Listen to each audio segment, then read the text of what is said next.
మా ప్రభుత్వంలో ఎమ్మెల్యే అయినా సామాన్య కార్యకర్త అయినా లేదు మా ప్రభుత్వ సానుభూతిపరుడైనా లేదా మాకు సంబంధం లేని వ్యక్తి అయినా సరే మహిళల గురించి కానీ రాజకీయ నాయకుల గురించి కానీ అసభ్యంగా వికృత చేష్టలు చేస్తే మాత్రం మేము చట్టపరంగా ఖచ్చితంగా చర్యలు తీసుకుంటాము, చేసి చూపించాము కూడా. గౌరవ గారిని తిట్టినప్పుడు మేము అదే విధంగా స్పందించాము. రేపు ఎవరి మీద అయినా సరే, ఇప్పుడు ఇతనికి జూనియర్ ఎన్టీఆర్ గారు వచ్చినప్పుడు కూడా చంద్రబాబు నాయుడు గారు స్వయంగా మందలించారు. ఇక్కడ వీళ్ళకి ఇందాక శేఖర్ రెడ్డి గారి కేసులు ఏం కేసులు పెట్టారు రాజశేఖర్, మీరు తురకా కిషోర్ మీద ఏం కేసు పెట్టారు? అదేవిధంగా టీడీపీ ఆఫీస్ని కన్న తల్లిలాగా భావించేటువంటి తెలుగుదేశం పార్టీ రాష్ట్ర కార్యాలయాన్ని తగలబెట్టినప్పుడు మీరు ఏం కేసులు పెట్టారు? గన్నవరం పార్టీ ఆఫీసు మీరు తగలబెట్టినప్పుడు ఏం కేసు పెట్టారు? గోరంట్ల మాధవ్ పూర్తిగా బట్టలు మొత్తం ఇప్పదీసుకొని వీడియో కాల్ రిలీజ్ చేసినప్పుడు మీరు ఆయన పైన ఏం కేసు పెట్టారు? అంటే బాధితులు రాలేదు కదా అన్నారు ఇందాక, అదే ఎపిసోడ్ అన్నారు. బాధితులు ఎవరో ముందుకు వచ్చి మాకు ఇట్లా జరిగింది అనలేదు కదా అని. బాధితులుంటేనండి అందరూ మొత్తాన్ని తీసుకొని తిరుగుతా ఉంటే బాధితులు లేదండి. మనం అడిగేదానికి కొద్దిగా సరే ప్రజలు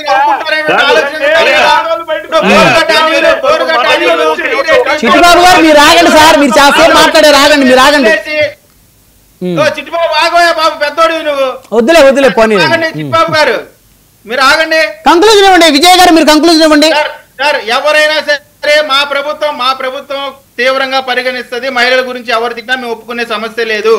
చట్ట వ్యతిరేకంగా పాల్పడే వాడిని ఎవరిని సరే ఉపేక్షించము. ఈ రోజున జూనియర్ ఎన్టీఆర్ గారి గురించి ఒకవేళ నిజమని తేలితే ఖచ్చితంగా ప్రభుత్వం పార్టీ ఆయన పైన చర్యలు తీసుకుంటది. ఆల్రెడీ ఆయన క్షమాపణ చెప్పాడు. అవసరమైతే తప్పని తేలితే ఖచ్చితంగా మళ్ళీ కూడా క్షమాపణ చెప్పడానికి ఎటువంటి భేషాలు పోవాల్సినటువంటి అవసరం లేదు. ఈ సమస్య సార్ ఇప్పుడు ఉన్నటువంటి ఎమ్మెల్యేలు కానీ ఎవరైనా కానీ వారి సొంత అభిప్రాయాలు లేదా వారికి వేరే వారిపైనటువంటి కోపాలు వారికి ఉన్నటువంటి ద్వేషాలతో ఆ అధికారాన్ని వేరే ప్రజలపైన ఉపయోగిస్తే మాత్రం ఈ ప్రభుత్వం ఒప్పుకోదు. ఎవరినైనా సరే చట్ట ప్రకారం శిక్షిస్తుంది. ఎవరు కూడా పార్టీ కంటే ప్రభుత్వం కంటే అతీతులు కాదు. ప్రజల పైన వారి యొక్క పవర్ ని చూపిస్తే తప్పుడు విధానంలో ఖచ్చితంగా పార్టీ కఠినమైనటువంటి శిక్షలు తీసుకుంటది. గత 5 సంవత్సరాల్లో ఒక్కడికైనా సరే కనీసం షోకాజ్ కాదు కదా, ఎందుకు తప్పు చేశామని అడిగినటువంటి పాప పోయారు ఎవరన్నా? హత్యలు చేసి అడగలేదు, డోర్ డెలివరీ చేసి అడగలేదు. శేఖర్ రెడ్డి గారు విజయ్ గారు సమయం లేదు, దయచేసి ఆగాలి. ప్రభుత్వం స్పందిస్తుంది. కళ్ళు పోయాయి నీకు. 205 రోజులు జైల్లో పెట్టారు. ఎవరిని? కేసు 265 రోజులు పెట్టింది అనంతబాబు గారిని. ఎవరిని బెయిల్ తెచ్చుకున్నాడు. 205 రోజులు పెట్టింది.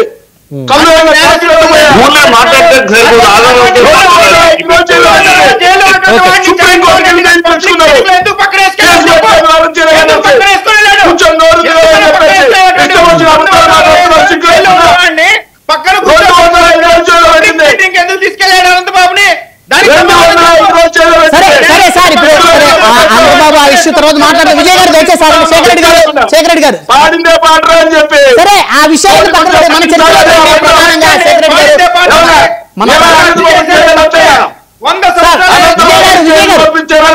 దయచేసి ఆగండి. శేఖర్ గారు మన చర్చలో రండి. ఇప్పుడు మీరేంటి వైఎస్ఆర్సీపీ ఏంటి?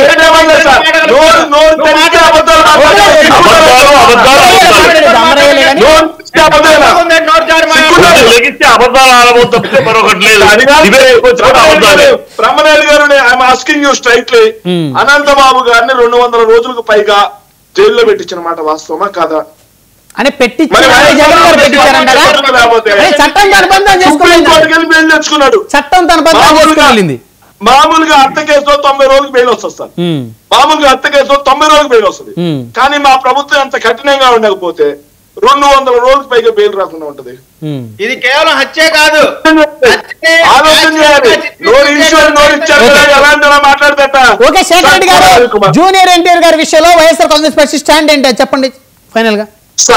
సార్ జూనియర్ ఎన్టీఆర్ గారు సినిమాలకు సంబంధించిన వ్యక్తి. మా పార్టీ సినిమాల్లోంచి డ్రామాల్లోంచి రాలా. ఫస్ట్ ఆఫ్ ఆల్ ఇంకో విషయం మేము క్లియర్ గా చెప్తున్నాం. జూనియర్ ఎన్టీఆర్ గారైనా ఇంకోరైనా నువ్వు వాళ్ళే మీ పార్టీ సినిమాల నుంచి వచ్చిన పార్టీ కాదా? మీ పార్టీ సినిమాల నుంచి వచ్చిన పార్టీ కాదా? చిట్టిబాబు గారు ఇప్పుడు చూసారా, సినిమా ఇండస్ట్రీ అవమానించాడు ఆయన. శేఖర్ రెడ్డి గారు సినిమాలో డ్రామాలో నుంచి మా పార్టీ రాలేదని ఇప్పుడు స్పందించరా మీరు? అవునండి.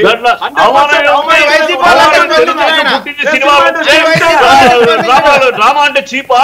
ఆర్టిస్ట్ నటులు ఆ మాట ఆయన అడగండి, శేఖర్ రెడ్డి గారిని అడగండి. డ్రామా అంటే చీపా అని మీరు ఆయన అడగండి.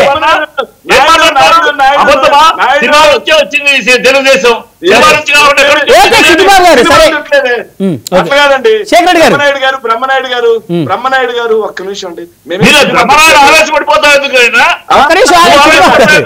సినిమా నుంచే వచ్చింది. సినిమా డ్రామా అంటే చీప్ తెలుస్తుంది.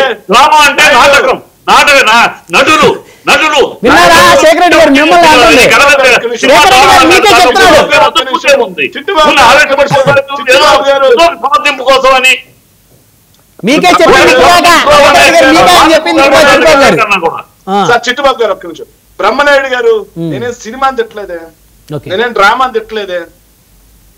తిట్టాను నేనేమన్నా కాదు అంటే మా పార్టీ సినిమాల్లో నుంచి డ్రామాలో నుంచి రాలేదంటే కాచుకో కథనాలు వేసుకోవాలంటే శేఖర్ రెడ్డి అవమానించాడని చూద్దాం. నేను ఎక్స్ప్లెయిన్ సరే కంక్లూజన్ జూనియర్ ఎన్టీఆర్ గారు విషయంలో మీ స్టాండ్ అండి చెప్పండి. ఒక్క నిమిషం సార్ ఒక్క విషయం.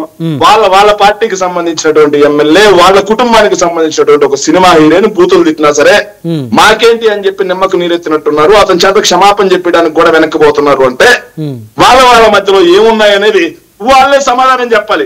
నేను చివరిగా ఒక్క మాట సార్ మహిళల జోలికి వెళ్తే అసలు ఒప్పుకోదు ఈ ప్రభుత్వం అన్నారు సార్ చదువు చెప్పే ఒక ప్రిన్సిపల్ సార్ బయటకు వచ్చి సూసైడ్ చేసుకున్న తర్వాత కూడా బయటకు వచ్చి నా మీద ఎంత అసభ్యంగా ఎమ్మెల్యే ఇట్లా నా క్యారెక్టర్ అసోసియేషన్ చేస్తున్నారు, నన్ను ఇబ్బంది పెడుతున్నారు అని చెప్పి కంప్లైంట్ చేస్తే బాధితురాలు వచ్చి సిగ్గు లేకుండా సమర్థిస్తున్నారంటే వాళ్ళకి మనస్సాక్షి ఉన్నట్టా లేనట్టా?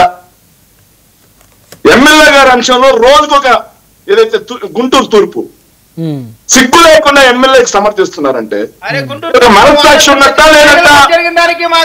మనస్సాక్షి ఉన్నట్టా లేనట్టా?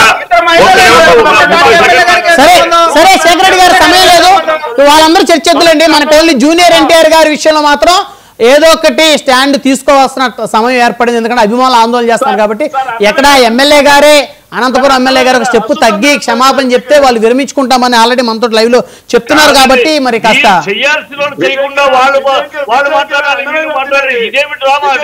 రైట్ ఒక మహిళ బయటకు వచ్చి తన మానానికి ప్రాణానికి రక్షణ లేదని చెప్పి మాట్లాడుతూ ఉంటే ఇంకా సమర్థించుకుంటూ వస్తున్నారంటే అసలు అది కాదు.